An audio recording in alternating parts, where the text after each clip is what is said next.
Nagsimula ng matanggap ng mga SSS pensioner ang kanilang 13-month pay. Sundan sa ulat ni Jasmine Gabriel Galban.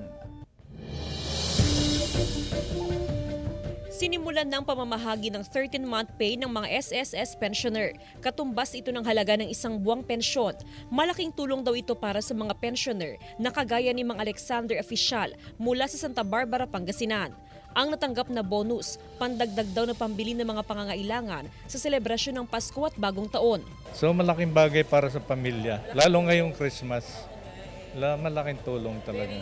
Makukuha ang 13-month pay sa Philippine Electronic Fund Transfer System, mga bangko o cash payout outlets kung saan nila nakukuha ang kanilang buwan ng pensyon. Merry Christmas sa ating mga pensioners. So sana po makatulong yung ating 13-month pension para mas maging maligaya po ang Pasko nating lahat. Nagsimula noong December 1 ang pamamahagi ng 13-month pay para sa mga tumatanggap ng pensyon na 1 to 50 ng date of contingency noong December 1 na natanggap ang 13-month pay.